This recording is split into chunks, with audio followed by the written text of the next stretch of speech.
चलो बाळ मित्रों, आज આપણે ધોરણ 7 हिंदी पाठ 3 कुत्ते की वफादारी। कुत्ते की वफादारी पाठना लेखक छे लल्लूभाई रबारी। प्रस्तुत कहानी में लेखक ने अपने स्वामी के प्रति जानवर की वफादारी को उजागर किया है। कभी कभी जल्दबाजी में काम करने से पछताने की नौबत आ जाती है। लेखक ने यह बात कुत्ते और बंजारे की इस कहानी के माध्यम से बताई है। बीजो पैराग्राफ है। उत्तर गुजरात के पाटन जिले के राधनपुर नाम का एक छोटा सा नगर है। वहाँ एक तालाब है जिसके तट पर एक कुत्ते की समाधि है। समाधि और वह भी कुत्ते की। यह जानकर आश्चर्य होगा ही उसके पीछे एक सुंदर और हृदय को हिला देने वाली कथा है। હવે આપણે જોયું અહીંયા कुत्ते की वफादारी એટલે શું કીધું છે અહીંયા? कुत्ते की समाधि। હવે આપણે બધા જોઈએ છે કે માણસોની સમાધિ આપવામાં આવે છે, પણ કૂતરાની સમાધિ તો પહેલી વાર આપણે જોઈએ છે।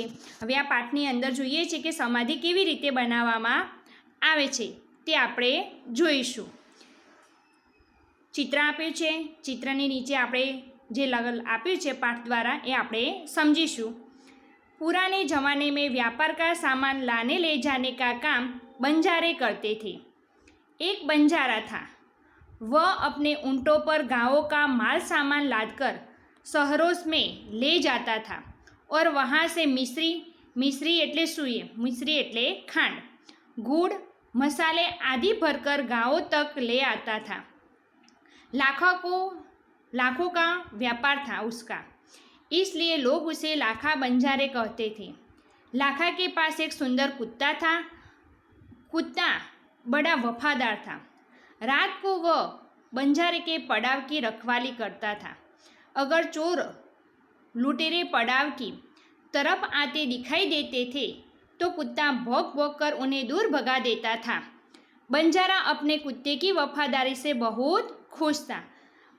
पुराना जमाने में व्यापार एटले पहलाना जमानामां एवुं हतुं के त्यारे बहु साधनो हता नहीं, एटले ऊँट उपर जे गामड़ा लोको होय एमनी पासे शहेरमां जवा माटे दररोज कोई शहेरमां जाय नहीं। एक माणस होय ते आपणे बधुं सामान लई आपे, पछी आपणे एने पैसा आपी देता था। एम अहींया पण बी एक बंजारा एटले वणझारो हतो अने ते बधुं ऊँट उपर माल सामान जे लावવાનો हतो ए शहेरमां जतो हतो अने बधो माल सामान लावतो हतो अने गाममां बधाने आपतो हतो अने एटला ज माटे एनुं नाम पड्युं हतुं लाखा बंजारा।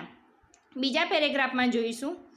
एक बार बंजारा व्यापार में मार खा गया एटले शुं के नुकसान थयुं। मुहावरे के अर्थ छे।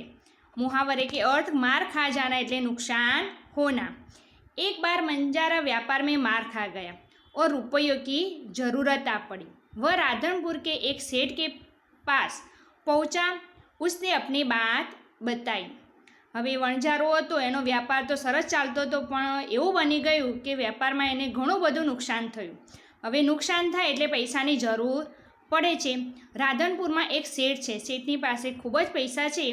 ए एमनी पासे जाय छे अने बधी वात करे छे। सेठ ने कहा, रुपया तो मैं दे दूंगा, मगर उसके बदले में तुम क्या गिरवी रखोगे? हवे अहींया कीधुं छे सेठने के हूँ तने पैसा तो आपूँ, पण तू गिरवी शुं राखीश? गिरवी एटले शुं एम के आपणे कोईने पैसा आपीए अने कोई पैसा आपणे पाछा ना आपे तो एनी बदलीमां आपणे कोई वस्तु लई लईए तो ए पैसा ना आपे तो पण बी एनी वस्तु आपणी पासे रहे छे, एटले एने कहेवाय छे गिरवी रखोगे। लाखा बोला, सेठ जी मेरे पास फूटी कौड़ी भी नहीं है। फूटी कौड़ी भी नहीं एटले एनी मारी पासे कशुं ज नथी, हूँ तमने शुं आपूँ एम? मैंने व्यापार में सब कुछ खो दिया है। मेरी ज़बान पर विश्वास रखें और मुझे रुपये दे दीजिए। मैं आपकी पूरी रकम सूद समेत 1 साल में ही चुका दूंगा। अहींया सूद एटले शुं? व्याज। व्याजनो मतलब शुं थाय के आपणे कोईनी पासे 500 रुपया लीधा होय अने 1 महीना माटे अने पछी एने 100 रुपया अंदर उमेरीने आपणे आपीए छीए एटले केटला रुपया आपवाना थया? 600 रुपया। एटले एने शुं कहेवाय? आपणे 100 रुपया उपर आप्या एने व्याज कहेवाय। एटले लाखा बंजारा एवुं कहे छे के हूँ तमने व्याज साथे पैसा पाछळ पानुं फेरवीए, पाछळ आपेलुं छे।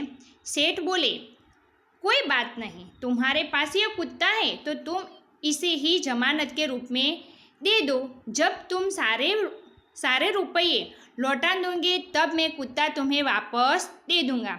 શેઠ એવું કહે છે, ભલે તારી પાસે કશું જ નથી એમ, તે તારા ઊંટ હતા બધા વેચી માર્યા છે, પણ તારી પાસે આ કૂતરો છે એ તું મને આપીને જા, તું જ્યારે પણ બી મને પૈસા પાછા આપવા આવીશ ત્યારે હું તને તારો કૂતરો પાછો આપી દઈશ। बंजारे को दुख तो बहुत हुआ, अपने कुत्तों को देने में, मगर कोई चारा नहीं था, रुपये लेकर वह चला। હવે એની પાસે ચારા નહીં થાય એટલે શું, એની પાસે કોઈ રસ્તો હતો નહીં, એટલે હવે શું કર્યું, એને એના કૂતરાને આપી દીધો અને પૈસા લઈને કૂતરો એમની પાસે રાખે છે ને તે ઘરે જાય છે। कुछ दिन बीते એટલે ઘણા દિવસો પસાર થયા। एक बार सेठ के यहाँ चोरी हुई। कुत्ते ने चोरों का पीछा किया। दूर जंगल में जाकर चोरों ने सारा माल सामान जमीन में गाड़ दिया और वहाँ से 9, 2, 11 हो गए। कुत्ता वहाँ भौंक भौंक कर सेठ को बताने लगा कि लुटेरे आपकी दुकान को तोड़कर माल उठा ले गए हैं। અહીંયા આપેલું છે આપણને 9, 2, 11 હોના। 9, 2, 11 હોના એટલે શું કે એ અંદર દાટીને જતા રહ્યા। 9, 2, 11 હોના એટલે ભાગ ગયા। અને પછી કૂતરાને ખબર પડે છે અને શેઠને ઉઠાડે છે। सेठ तो हक्का बक्का ही रह गए। कुत्ता सेठ की धोती पकड़कर आगे खींचने लगा। सेठ हक्का बक्का रही जाना એટલે શું, ચકિત હોઈ જવું એમ, આશ્ચર્ય થઈ જવું કે આ શું કરે છે એમ। सेठ कुत्ते के पीछे पीछे चलने लगे। जहाँ चोरों ने माल सामान छिपाया था वहाँ जाकर कुत्ता अपने पैरों से मिट्टी खोदने लगा। थोड़े ही खोदने पर सब सामान निकल आया। सेठ की खुशी का कोई पार नहीं था। वह कुत्ते को प्रेम से थपथपाने लगा। कुत्ते की वफादारी पर वह मुग्ध हो गए એટલે શું એમ કે એ આશ્ચર્યચकित થઈ જાય છે। घर जाकर उसने एक चिट्ठी लिखकर कुत्ते के गले में पट्टे में बांधकर कहा, कुत्ते भाई जाओ, तुम अपने मालिक लाखा बंजारे के पास, तुम मुक्त हो। मुक्त એટલે અમે તને સ્વતંત્ર કરી દઈએ છીએ કે હવે તું મારી પાસે રહીશ નહીં, તું તારા માલિક પાસે जा। कुत्ता खुश हो गया और अपने मालिक से मिलने के लिए जल्दी जल्दी में भागने लगा।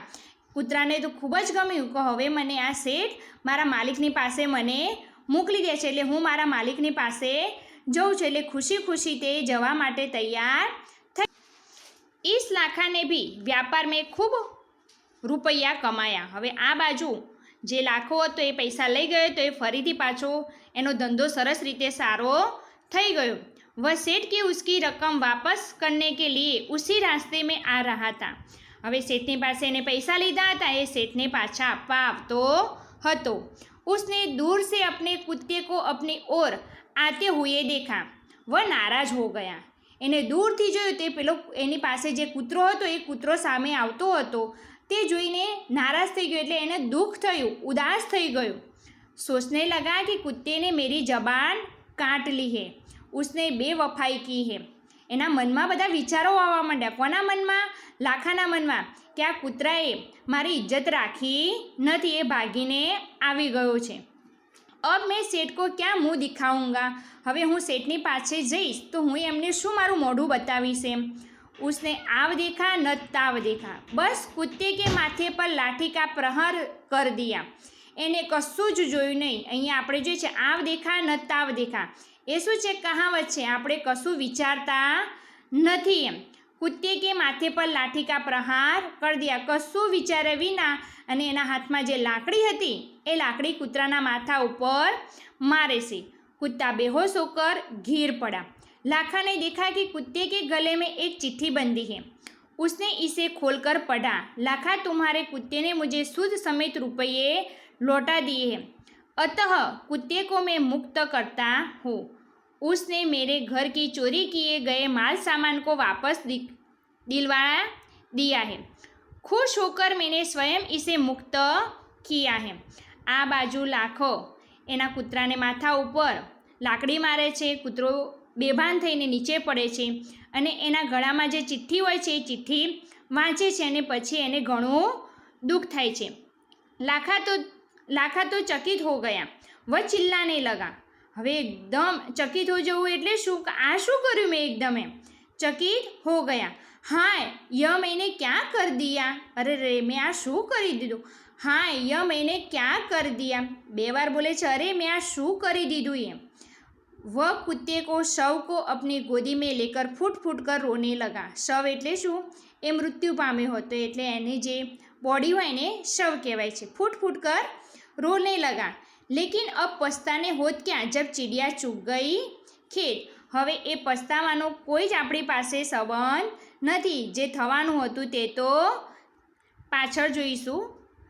उसने उस वफादार कुत्ते की समाधि बनवाई जो आज भी पाटन जिले के राधनपुर तालाब के किनारे पर खड़ी है और उसके कुत्ते की वफादारी की कथा संसार को सुना रही है. એને એટલું બધું દુઃખ થયું, એ કૂતરો એનો એટલો બધો પ્યારો હતો, તે કૂતરાની સમાધિ એને ત્યાં બનાવી. ક્યાં બનાવી? રાધનપુર જિલ્લામાં જે તળાવ હતું એ તળાવની બાજુમાં બનાવી છે અને આજે પણ બી તે જોવા મળે છે. એટલે હંમેશા આપણે શું કરવું જોઈએ? કંઈ પણ બી કામ કરીએ તો હંમેશા વિચારીને કરવું જોઈએ. કે જો લાખાની જેમ આપણે કૂતરાને વિચાર્યા વિના જો માથામાં એને લાકડી મારીએ અને પછી કૂતરો મરી જાય, પછી આપણને ખબર પડે કે ના, કૂતરો તો ખરેખર મારા માટે ખૂબ જ કામનો હતો, ત્યારે આપણને બહુ જ દુઃખ થાય છે અને પછી પછતાવાનો વારો આવે છે. એટલે હંમેશા કોઈ પણ બી કામ કરીએ તો વિચારીને કરવું જોઈએ. એટલા માટે જ પાઠનું નામ આપ્યું છે કુત્તે કી વફાદારી. હવે આ પાઠ આપણે અહીંયા પૂર્ણ થાય છે. હવે એના નીચે આપણને શબ્દાર્થ આપે છે, મુહાવરે આપે છે, કહાવત આપી છે, અભ્યાસ અને સ્વાધ્યાય આપે છે. એ દરેક બાળકે પોતાની નોટબુકમાં લખવાનો રહેશે. થેન્ક